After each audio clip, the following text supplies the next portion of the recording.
Selamat malam, salam sejahtera. Terima kasih karena bersama dengan saya di Nazilin Unity Channel. Malam hari ini kita akan ulas satu lagi isu berkaitan dengan pembekuan akun Bersatu. Yang ini lain daripada yang lain.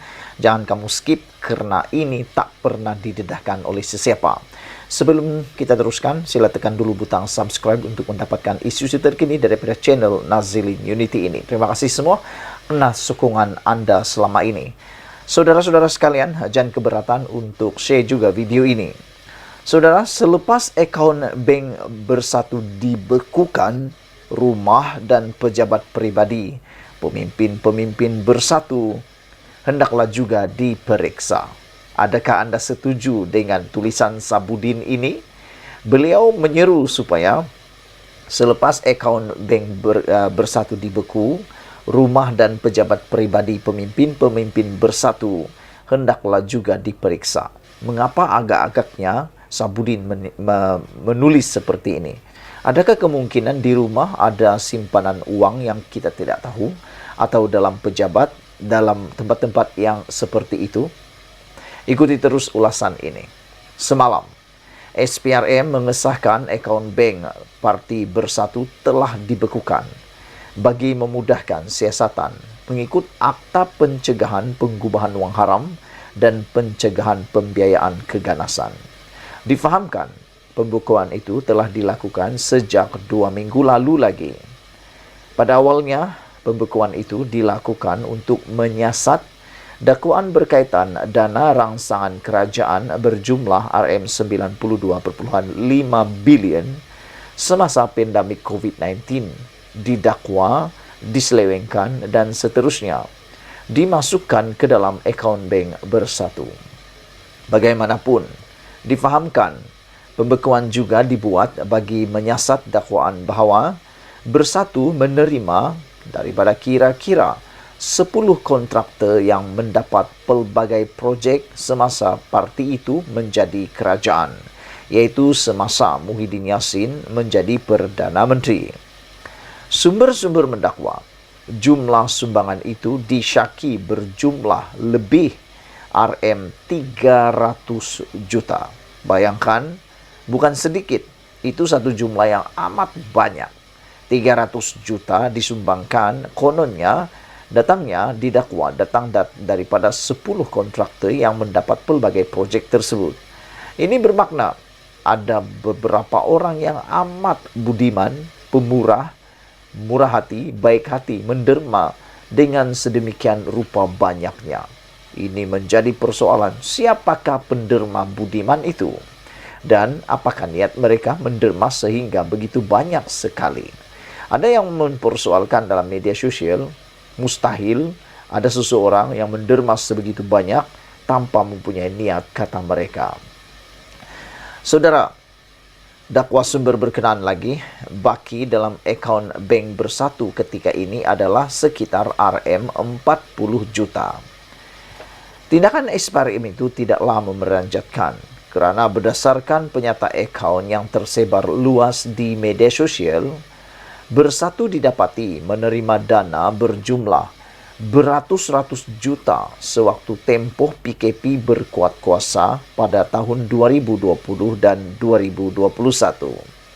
Soalnya, siapa memberi wang sebanyak itu dan kenapa mereka memberinya? Sedangkan sewaktu tempoh PKP, banyak perniagaan berdepan masalah kewangan dan tidak beroperasi sepenuhnya. Dana tersebutkah yang menjadikan Bersatu dan PN begitu mewah berbelanja? Bukan saja dalam PRU 15 lalu, bahkan sejak PRN Melaka dan Johor lagi.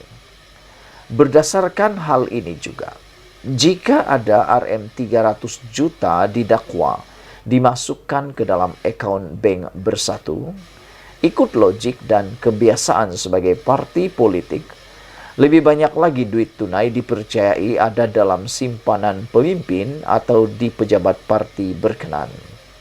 Ini kerana dalam mana-mana PRU, urusan perbelanjaan sebagian besarnya adalah dalam bentuk tunai dan daripada tangan ke tangan.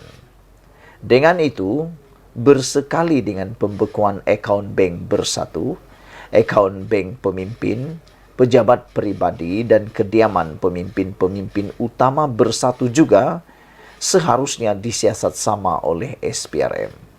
Manalah tahu, kot-kot terjumpa sesuatu yang lebih mengejutkan lagi. Siasatan haruslah dilakukan secara menyeluruh bagi memastikan tiada yang terlepas daripada perbuatan melanggar undang-undang. Karena sebelum ini sudah banyak kejadian SPRM menyerbu ataupun PDRM menyerbu rumah-rumah pegawai, rumah-rumah politik, rumah-rumah pemimpin, rumah-rumah orang. Apabila diserbu terdapat puluhan juta, bahkan ada yang berjuta-juta, beratus ribu duit di dalam rumah itu. Kalau Anda masih ingat, ada beberapa isu yang mengejutkan kita apabila almari kabinet untuk menyimpan televisyen, meletakkan televisyen turut mempunyai uang di dalamnya. Duit itu seakan-akan, uang itu seakan-akan tidak berguna lagi bagi mereka karena ianya terlampau banyak. Ada yang disimpan di bawah meja, ada yang disimpan di kabinet dapur. Manalah tahu kan, seperti yang ditulis Kak Budin ini, manalah tahu kot-kot, terjumpalah pula sesuatu yang mengejutkan lagi di dalam simpanan pribadi. Kalau Anda masih ingat, ketika SPRM menyerbu kediaman Najib Tun Razak, ketika Keswan MDB bersama Rosmah Mansur, ada beberapa kejutan yang ditemui di kediaman mereka, termasuklah beg-beg tangan mewah yang mempunyai jumlah yang sangat banyak, bersama dengan uang tunai yang juga amat banyak, dikira sampai beberapa hari baru siap kira. Jadi adakah ini mungkin akan berlaku kalau SPRM juga menyerbu rumah-rumah pemimpin-pemimpin parti bersatu yang akaun mereka dibekukan ketika ini.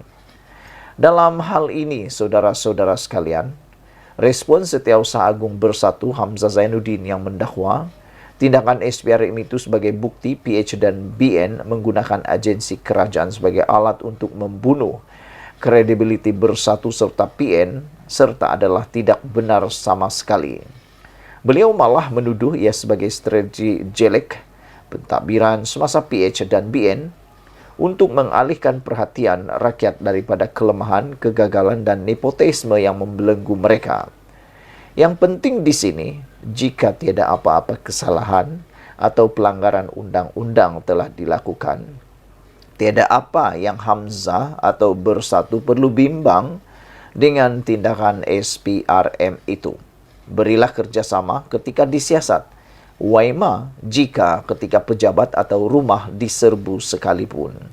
Berani kerana benar, menggelabah semacam bukankah seperti ada yang salah? Haha.